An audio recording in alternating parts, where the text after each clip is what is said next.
ओम नमो भगवते वासुदेवाय। श्रीमद्भागवत महात्म्यम् अथ षष्ठोऽध्यायः।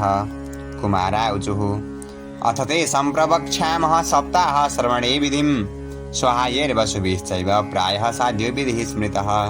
दैवज्ञं तु समाहूय मुहूर्तं पृच्छयत्नतः विवाहे यादृशं वित्तं तादृशं परिकल्पयेत्। नवस्य आश्विनोर्जौ च मार्गशीर्षः शुचिर्नवः एते मासाः कथारम्भे श्रोतॄणां मोक्षसूचकाः। मासानां विप्रहेयानि तानि त्याज्यानि सर्वथा सहायाश्चेतरे तत्र कर्तव्याः सोद्यमाश्च ये। देशे देशे तथा सेयं वार्ता प्रेष्या प्रयत्नतः भविष्यति कथा चात्र आगन्तव्यं कुटुम्बिभिः। दूरे हरिकथः केचित् दूरे चाच्युत कीर्तनः स्त्रियः शूद्रादयो ये च तेषां बोधो यतो भवेत्। देशे देशे विरक्ता ये वैष्णवः कीर्तनोत्सुकाः तेष्वेव पत्रं प्रेष्यं च तल्लेखनमितीरितम्। शतं समाजो भविता सप्तरात्रं सुदुर्लभः अपूर्वरसरूपैव कथा चात्र भविष्यति। श्रीभागवत पीयूष पानाय रसलम्पटः भवन्तश्च तथा शीघ्र मायात प्रेम तत्परः। नावकाशः कदाचित् दिनमात्रं तथापि तु सर्वथा गमनं कार्यं क्षणत्रैव सुदुर्लभः। एवमाकरणं तेषां कर्तव्यं विनयेन च आगन्तुकानां सर्वेषां वासस्थानानि कल्पयेत्। तीर्थे वापि वने वापि गृहे वा श्रवणं मतं विशाला वसुधा यत्र कर्तव्यं तत्कथास्थलं। शोधनं मार्जनं भूमिर्लेपनं धातुमण्डनं गृहोपस्करमुद्धृत्य गृहकोणे निवेशयेत्। अर्वाक्पञ्चाहतो यत्नादास्तीर्णानि प्रमीलयेत्। कर्तव्यो मण्डपः प्रोच्यः कदलीखण्डमण्डितः फलपुष्पदलविश्ववितानेन विराजितः। चतुर्दिक्षु ध्वजारोपो बहुसम्पद्विराजितः। ऊर्ध्वं सप्तैव लोकाश्च कल्पनीयाः सविस्तरं तेषु विप्रा विरक्ताश्च स्थापनीयाः प्रबोध्य च। पूर्वं तेषामासनानि कर्तव्यानि यथोत्तरं वक्तुश्चापि तदा दिव्यमासनं परिकल्पयेत्। उदङ्मुखो भवेद् वक्ता श्रोत्रा वै प्राङ्मुखस्तदा प्राङ्मुखश्चेद् भवेद् वक्ता श्रोता चोदङ्मुखस्तदा। अथवा पूर्वदिग्गया पूज्य पूजक मध्यतः श्रोतॄणामागमे प्रोक्ता देशकालादिको विदेः। विरक्तो वैष्णवो विप्रो वेदशास्त्र विशुद्धिकृत् दृष्टान्त कुशलो धीरो वक्ता कार्योति निःस्पृह। अनेक धर्म विभ्रान्तास्त्रेण पाखण्डवादिनः सुखशास्त्र कथोच्चारे त्याजस्ते यदि पंडितः। वक्तुपार्श्वे सहायार्थ मन्य स्थाप्यस्तथाविदः पंडितः संशयच्छेता लोकबोधन तत्परः। वक्त्रा क्षौरं प्रकर्तव्यं दीनादरवाक्व्रताप्तये अरुणोदये सौ निर्वर्त्य शौचं स्नानं समाचरेत्। नित्यं संक्षेपतः कृत्वा सन्ध्याद्यं स्वं प्रयत्नतः कथा विघ्न विघाताय गणनाथं प्रपूजयेत्। पितॄं संस्तर्प्य शुद्ध्यर्थं प्रायश्चित्तं समाचरेत्। मण्डलं च प्रकर्तव्यं तत्र स्थाप्यो हरिस्तथा कृष्णमुद्दिश्य मन्त्रेण चरेत् पूजा विधिं क्रमात्। प्रदक्षिण नमस्कारान् पूजान्ते स्तुतिमाचरेत्। संसार सागरे मग्नं दीनं मां करुणानिधे कर्ममोह गृहीताङ्गं मामुद्धर भवार्णवात्। श्रीमद्भागवतस्यापि ततः पूजा प्रयत्नतः कर्तव्या विधिना प्रीत्या धूपदीप समन्विता। ततस्तु श्रीफलं धृत्वा नमस्कारं समाचरेत्। स्तुतिः प्रसन्नचित्तेन कर्तव्या केवलं तदा। श्रीमद्भागवताख्योऽयं प्रत्यक्षः कृष्ण एव हि स्वीकृतोऽसि मया नाथ मुक्त्यर्थं भवसागरे। मनोरथो मदीयोऽयं सफलः सर्वथा त्वया निर्विघ्नेनैव कर्तव्यो दासोऽहं तव केशव। एवं दीनवचः प्रोच्य वक्तारं चाथ पूजयेत्। सम्भूष्य वस्त्रभूषाभिः पूजान्ते तं च संस्तवेत्। सुखरूप प्रबोधज्ञ सर्वशास्त्र विशारद एतत् कथा प्रकाशेन मदज्ञानं विनाशय। तदग्रे नियमः पश्चात् कर्तव्यः श्रेयसे मुदा सप्तरात्रं यथा शक्त्या धारणीयः स एव हि। वर्णं पञ्चविप्राणां कथा भङ्गनिवृत्तये कर्तव्यं तैर्हरेर्जाप्यं द्वादशाक्षर विद्यया। ब्राह्मणान् वैष्णवां सान्यांस्तथा कीर्तनकारिणः नत्वा सम्पूज्य दत्ताज्ञः स्वयमासनमाविशत्। लोकवित्तधनागार पुत्रचिन्तां युधस्य च कथाचित्तः शुद्धमतिः स लभेत् फलमुत्तमम्। आसूर्योदयमारभ्य साधत्रिप्रहरान्तकं वाचनीया कथा सम्यक् धीरकण्ठं सुधीमता। कथा विरामः कर्तव्यो मध्याह्ने घटिकाद्वयम्। तत्कथामनुकार्यं वै कीर्तनं वैष्णवैस्तदा।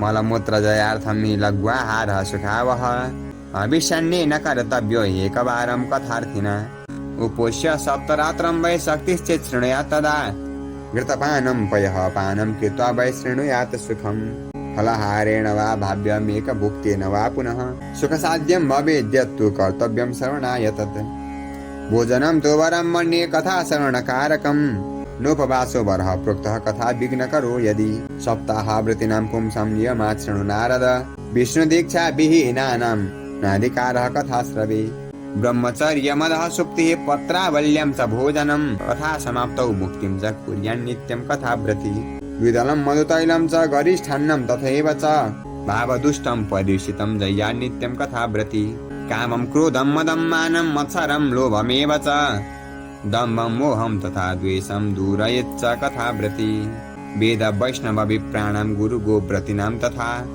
स्त्रीराज महतां निन्दां वर्जयेद्यः कथाव्रती रजस्वलान्त्यजं वेत्स पतितव्रात्यकैस्तथा द्विजद्विडवेदबाह्यश्च नववेद्यः कथाव्रती सत्यं शौचं दयां मौनं मार्जवं विनयं तथा उदारमासनं तद्वद्देवं कुर्यात् कथाव्रती दरिद्रश्च क्षयरोगी निर्भाग्यः पापकर्मवान् अनपत्यो मोक्षकामः शृणुयात् च कथामिमाम् अपुष्पा काकवन्द्या च वन्द्याया च मृतार्भका स्रवदगर्वा च या नारी तया श्राव्या प्रयत्नतः एतेषु विधिना श्रावे तदक्षरतरं भवेत् अत्युत्तमकथा दिव्या कोटियज्ञफलप्रदा एवं कृत्वा व्रतविधि मुद्यापन कथा चरेत् जन्माष्टमी व्रतमिव कर्तव्यं फलकाङ्क्षिभिः अकिञ्चनेषु भक्तेषु प्रायणोद्यापनाग्रह श्रवणेनैव पूतास्ते निष्कामा वैष्णवायतः एवं नगाः यज्ञस्मिन् समाप्ते श्रोतृभिस्तदा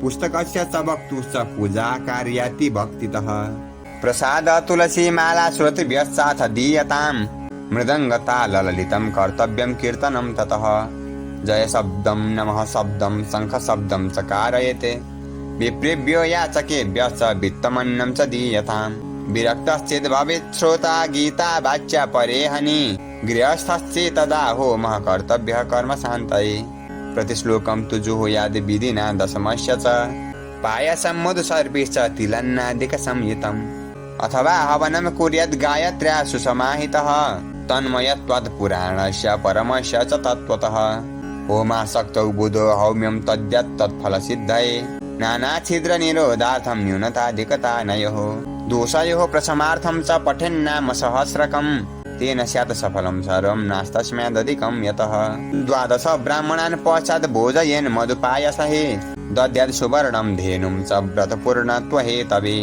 शक्तौ फलत्रयमितं स्वर्णसिंहं विदाय च तत्रास्य पुस्तकं स्थाप्यं लिखितं ललिताक्षरं सम्पूज्य वाहनादेस्तदुपचारैः सदक्षिणं वस्त्रभूषणगन्धाढ्यै पूजिताय यतात्मने आचार्याय सुधीर दत्त्वा मुक्तः स्याद् भवबन्धनैः एवं कृते विधाने च सर्वपापनिवारणे फलदं स्यात् पुराणं तु श्रीमद्भागवतं शुभं धर्मकामार्थमोक्षाणां साधनं षण्ण संशयः कुमारा ऊचुः इति ते कथितं सर्वं किं भूय श्रोतुमिच्छसि श्रीमद्भागवतेनैव भुक्तिमुक्तिकरे स्थिते सूत उवाच इत्युक्त्वा ते महात्मानः प्रोचुर्भागवतीं कथां सर्वपापहरां पुण्यं भुक्तिमुक्तिप्रदायिनीं शृण्वतां सर्वभूतानां सप्ताहं नियतात्मनां यथा विदिततो देवं स्तुष्टुभूपुरुषोत्तमं तदन्ते ज्ञानवैराग्यभक्तीनां पुष्टता परा तारुण्यं परमं च भूत सर्वभूतमनोहरम्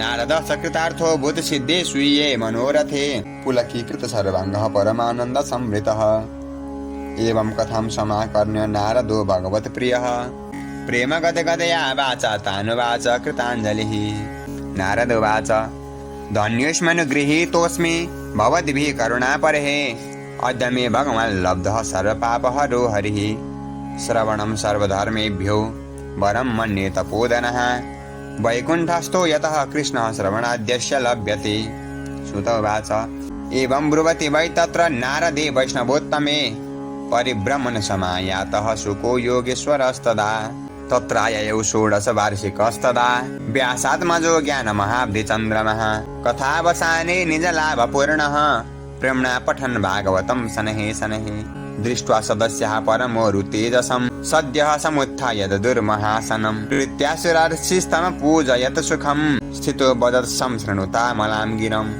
श्रीशुक उवाच निगमकल्पतरोर्गलितं फलं शुकमुखादमृतद्रवसंयुतं पिबत भागवतं रसमालयं मुहुरहो रसिका भुवि भावुकाः।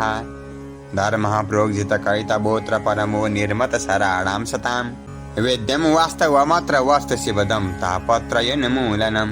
श्रीमद्भागवते महामुनिकृते किं वा परैरीश्वरः सद्योरिद्यवरुध्यते प्रकृतिभिः शुश्रूषुभिस्तक्षणात्। श्रीमद्भागवतं पुराणतिलकं यद्वैष्णवानां धनं यस्मिन् पारमहंसमेवमलं ज्ञानं परं गीयते। यत्र ज्ञानविरागभक्तिसहितं नैष्कर्म्यमाविष्कृतं तच्छृण्वन् प्रपठन् विचारणपरो भक्त्या विमोचन्नरः।